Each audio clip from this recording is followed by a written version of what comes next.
उत्तम कुमार आप लोगों के बीच आज वर्ग दशम का संस्कृत का एक पाठ लेकर आया हूँ। पाठ का नाम है नीति श्लोका। जैसा कि आप जानते हैं हमारे देश में दो लोगों की नीति बहुत ही महत्वपूर्ण है। चाणक्य नीति का लोग उदाहरण देते हैं, एक विदुर नीति। यहाँ ये विदुर जी के द्वारा हस्तिनापुर में धृतराष्ट्र को उपदेश किया गया है। यह पाठ धृतराष्ट्र को महात्मा विदुर उपदेश करते हैं, उनको समझाने का प्रयास करते हैं। आप लोग महाभारत देखे होंगे, उनकी सारी घटनाओं को आपको शायद याद होगा। उसी में विदुर जी धृतराष्ट्र को कुछ समझाने का प्रयास करते हैं, उसी का कुछ अंश इस पाठ में लिया गया है। इसको आज हम लोग पढ़ेंगे। तो पहला श्लोक है हमारा, जो बड़ा ही मार्मिक है, महत्वपूर्ण है परीक्षा के दृष्टिकोण से। आप इसको समझिए अच्छे से और लिख भी सकते हैं। आप इसको सुन करके लिख लें।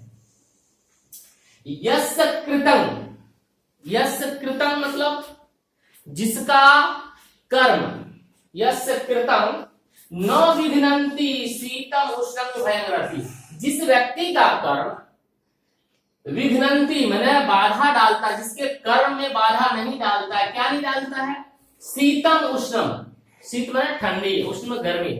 जिसके कर्म पर कोई प्रभाव नहीं पड़ता है ठंडी का, गर्मी का, ऐसे व्यक्ति जिसपे ना कोई, जिसके कर्म में डर का चिंता है, ना भय है, ना बहुत ज्यादा प्रसन्नता में वो अपने कर्म से विचलित होता है।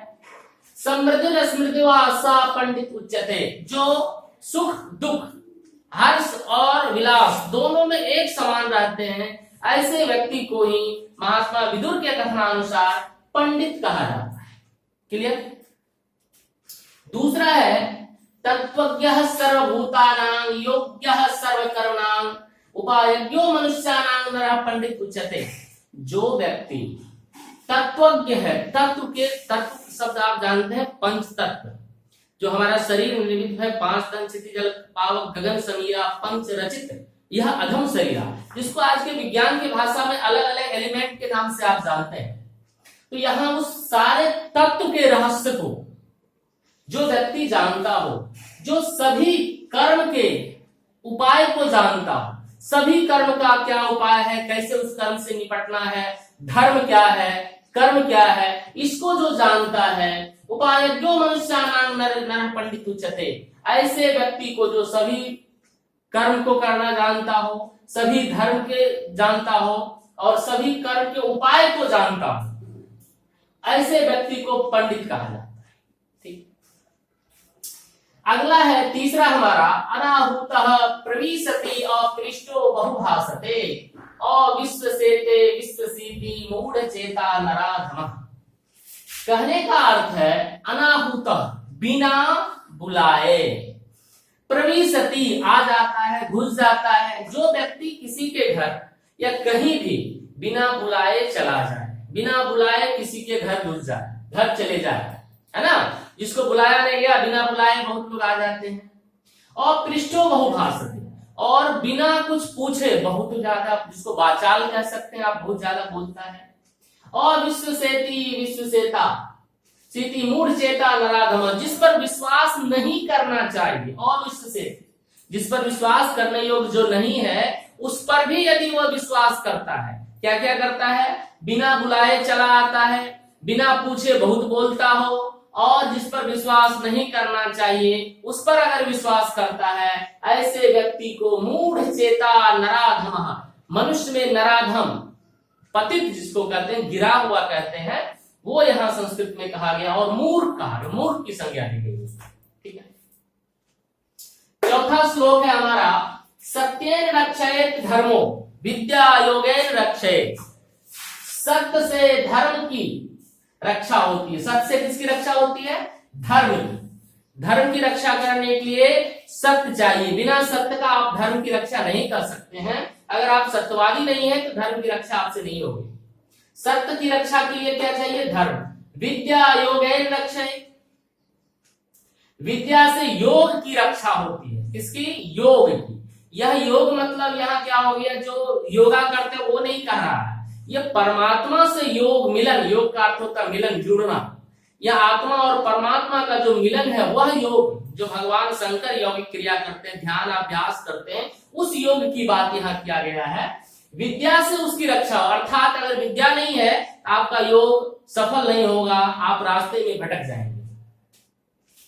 फिर कहता है मृज्या रक्षेत रूपं कूलं वृत्तेन रक्षेत। मृज्या, मृज्या मतलब होता है प्रसाधन। जो महिलाएं, स्त्रियां या लड़कियां श्रृंगार लगाती हैं रूप को बढ़ाने के लिए, रूप की सुंदरता को निखारने के लिए, उसी को मृज्या कहा। तो मृज्या से किसकी रक्षा होती है? रूप की, और कुछ नहीं है, वो सिर्फ रूप दिखाने के लिए महिलाएं या हमारी घर में माताएं बहनें श्रृंगार करती हैं।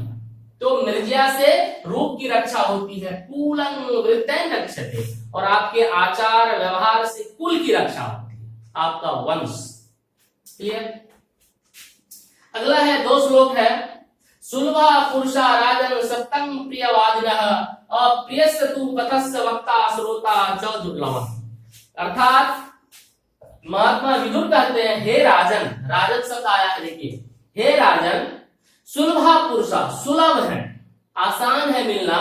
कैसा व्यक्ति? जो आपको प्रिय बोलता हो, अच्छी अच्छी मधुर मधुर बात करता हो, उस व्यक्ति सभी जगह मिलेंगे आपको, लेकिन हर परिस्थिति में आपको वो अच्छा शब्द कहेंगे। लेकिन अप्रियस्य तु पथस्य वक्ता श्रोता च दुर्लभः, लेकिन ऐसे व्यक्ति जो विकट परिस्थिति में भी आपको सही सलाह दे, सही मार्गदर्शन दे, सत्य का ज्ञान कराए, ऐसे व्यक्ति बहुत ही कम मिलते हैं, दुर्लभ है, मिलना दुर्लभ है।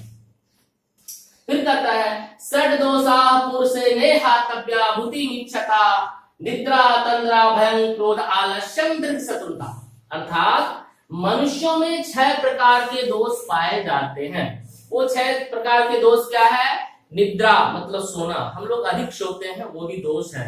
तंद्रा ऊँघना, निद्रा तंद्रा भय डर, आलस्य किसी काम को करने की इच्छा होती है फिर आलस बस छोड़ देते हैं, क्रोधम क्रोध है ना, दीर्घ शत्रुता किसी काम को लंबे समय तक करना, ये भी एक दोष है।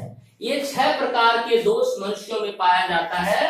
तो कहता है अगर आप चाहते हैं, सफलता चाहते हैं, अगर आप कुछ करना चाहते हैं, इन 6 दोष को मनुष्य, 6 दोष से मनुष्य को बचना चाहिए, या इन 6 दोष को मनुष्य को छोड़ देना चाहिए। बस यही आपका वर्ग दशम के लिए इतना था, और हम लोग अगले क्लास में पढ़ेंगे, अगले लेक्चर में पढ़ेंगे। आप इसका नोट्स हमसे ले सकते हैं, हमारे व्हाट्सएप पे मैसेज करके नोट्स लिखा है, पीडीएफ में भी है, हम बना के रखें, आप ले सकते हैं। या इस पर कोई तरह की समस्या हो तो आप मुझे फोन करें या हमसे कांटेक्ट करें। धन्यवाद।